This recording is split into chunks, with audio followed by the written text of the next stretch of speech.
Siapakah Insinyur Salah Atiyah ini? Mengapa kematian beliau menggemparkan Kairo dengan pemakamannya yang dihadiri lebih dari 1,5 juta orang? Mari kita simak kisah dari Asosiasi Universitas Islam Mesir ini. Al-Kisah dari kampung kecil bernama Tafahna al-Ashraf, distrik Mitghamir, provinsi Dakohliah, Mesir, ada 9 orang sarjana miskin lulusan Fakultas Pertanian. Lalu mereka pun sepakat membuat sebuah peternakan unggas, sembari mencari mitra ke-10.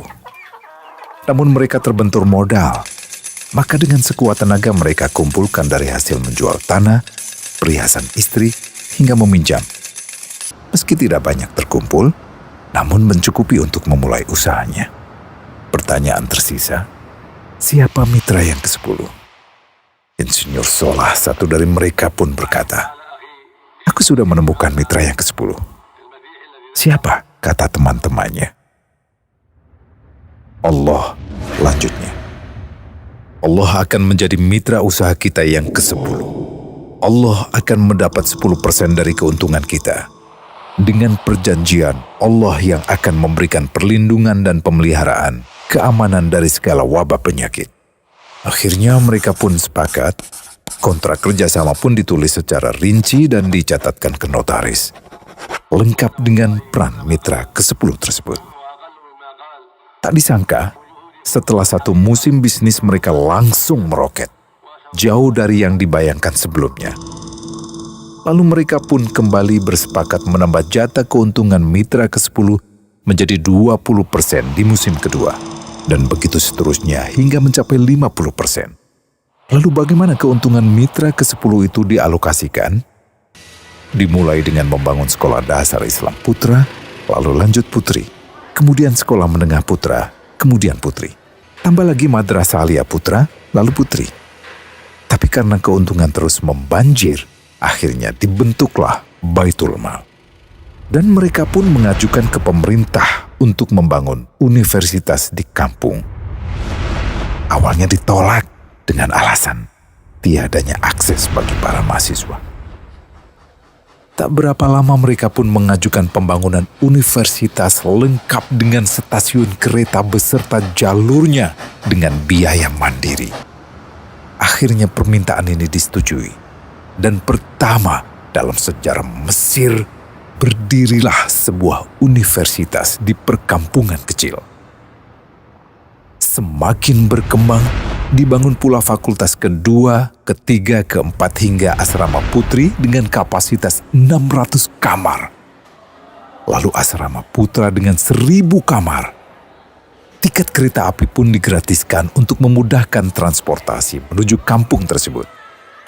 Tak cukup hanya itu, dibangun Baitul Mal berikutnya hingga hilang kemiskinan di daerah tersebut. Dan program ini diduplikasi ke kampung-kampung lain hingga bisa dikatakan tak ada kampung yang disinggahi Insinyur Salah kecuali akan dibangun Baitul Mal untuk warga. Bantuan pun diberikan untuk fakir miskin dan para janda. Pemuda pengangguran pun dilatih untuk mengelola perkebunan sayur hingga mandiri, bahkan sampai bisa mengekspor ke negara tetangga.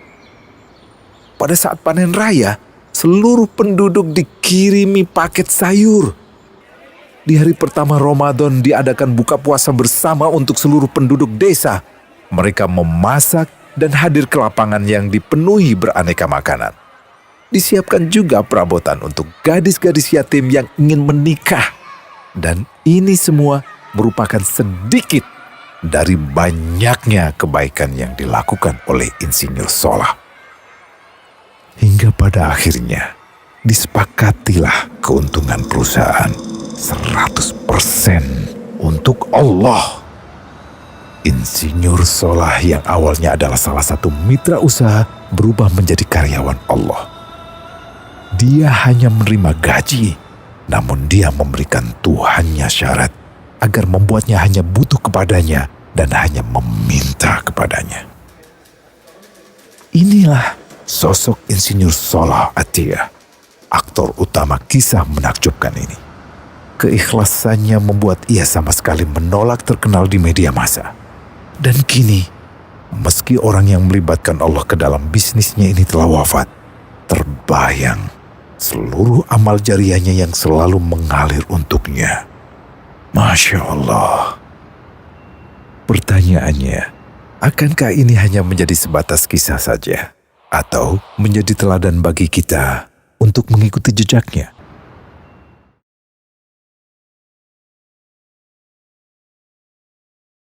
Global Wakaf dari Global Islamic Philanthropy.